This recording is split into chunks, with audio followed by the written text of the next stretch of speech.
Pretty Lorenzo. Feeling good. Feeling good. I really like Coach Patricia a lot. I like the stuff that we're doing as a team, getting closer with the guys, and we're just finding our identity, molding everything together.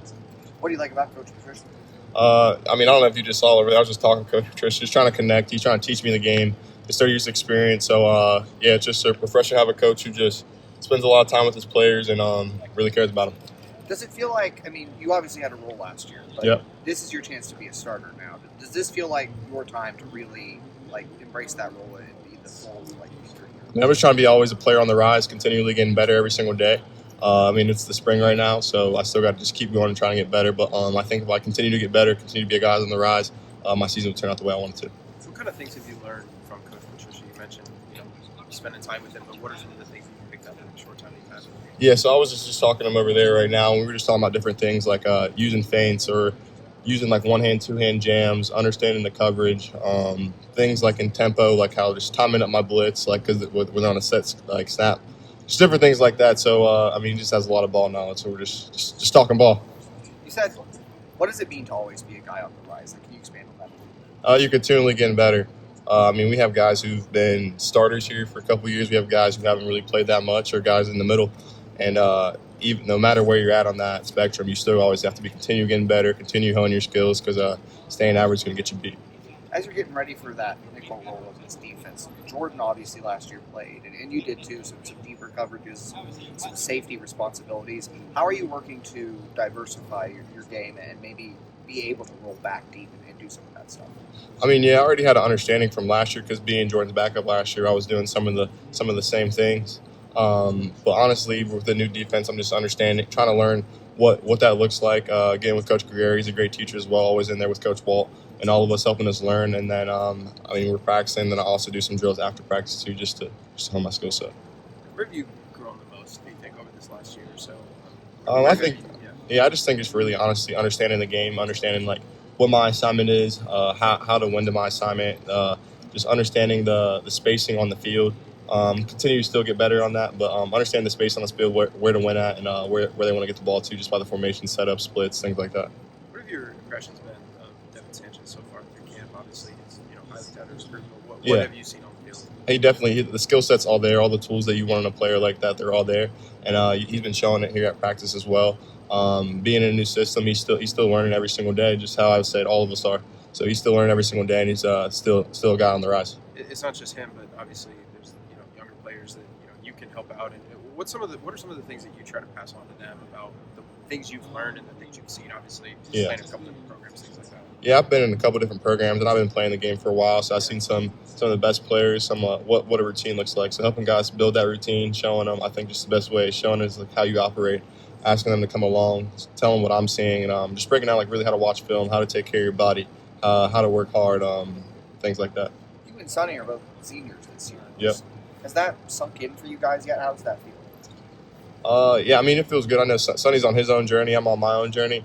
It feels good to be here together. We bounce ideas off each other. We have my dad here to teach ball, talk ball with us. So I was actually just thinking about this yesterday. My dad just told me some things that I was applying in practice today. So I'm just super grateful to have that. And then really just being a big brother, watching Sonny step into this leadership role on the team. I'm just proud of him. What is that like, seeing Sonny step into that leadership role, step into that type of job? Being honest, sometimes I get weak. I think it's funny sometimes, just because I've been around him the whole process. So just seeing him get comfortable talking in front of the team. At first, I'm his big little brother, but just kind of trying to take him serious. But then when you really hear the message and really start to sink in, he's really starting to mold into that role and really step into it. Has that been an adjustment? Obviously that's your brother, but also that's somebody who is leading a football team. Has that been an adjustment, kind of separating those two things? Not really, because we always been on a team in our whole life, and I've seen him be in those leadership roles prior to this.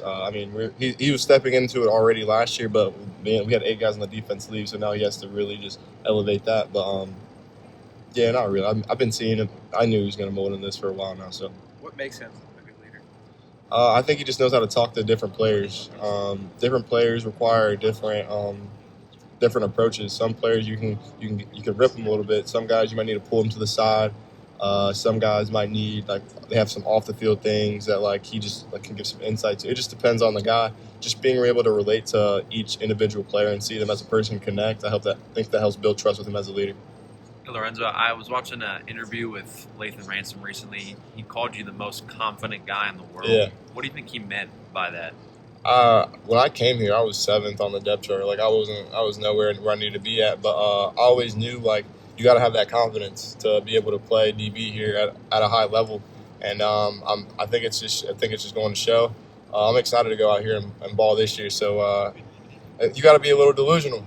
You got to be a little delusional coming into such a competitive place. I came here playing receiver.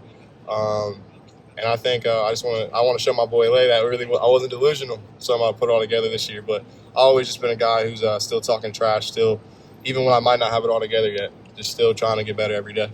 As you worked your way up the depth chart, you were doing a lot on special teams. I know the coaches have been making that a priority with a lot of the younger guys. What would your message be to some of those younger guys that are trying to find their way on special teams? Yeah, on special teams, like it's not a free play. Like that down, it's critical and it like has a direct effect on winning and losing games. You see if we miss field goals or if our punt game's not right, we're not hitting 40-plus yards, things like that has direct correlation on winning and losing football games. And really at the next level, I have some guys who've been there, and we have Nate Ebner. He played 10 years, and he was a special teams guy. So just, especially for me being a guy in my role, in my situation, special teams is the utmost importance. And I want it to be a tool to keep me in the NFL for a while, and I think the other guys should look at it as a tool to do the same thing at least, and even get an opportunity to get on the field.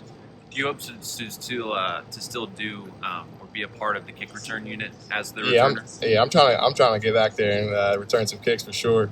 But that's also me building the trust back there for allowing me doing it. I want to be on all 4 units. I know like playing nickel at the next level, you see guys, you got to be on special teams, and it's just I hold a certain stand when I go play. So just being an asset there is critical to helping the team win this year. How much more comfortable do you feel now than you did a year ago?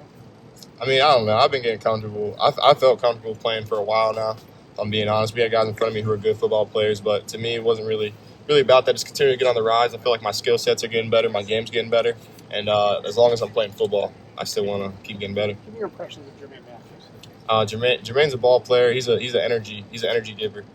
He's one of those guys who gets the team excited.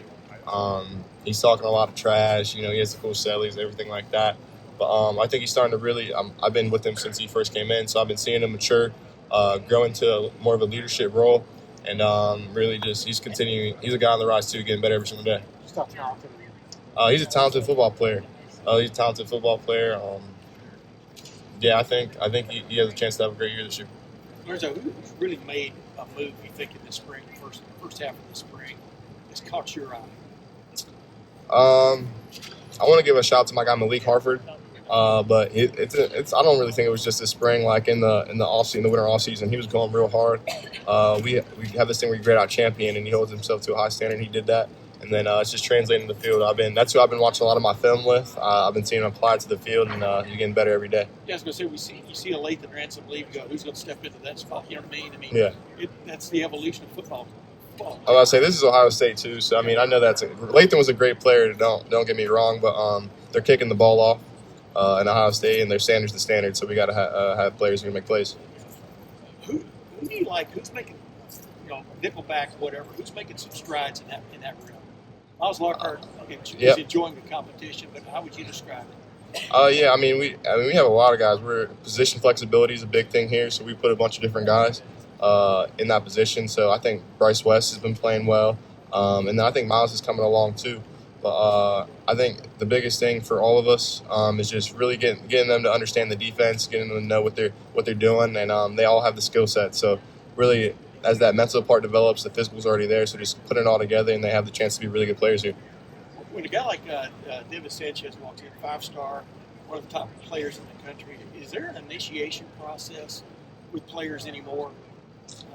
I could make a smart remark about it. I'm still not going to do that. But is there, do you see a guy kind of grow up in front of your eyes? Yeah, I mean, the stars, it might show the skill set that you have or the God-given abilities.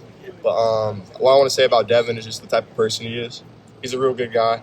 I think his ego is not crazy. He's a real humble guy.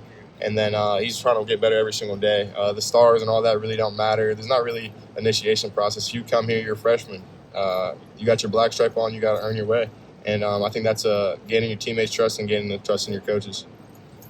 how have you seen him just like when in terms of like competitiveness, like acquitting himself so far in his first spring? Oh yeah, he's competitive. But if I'm being honest, I don't really want to. I mean, he has the hype. He's a 5-star and all that. But like Ohio State, like the standard's the standard. So like everyone in our room is held to this standard.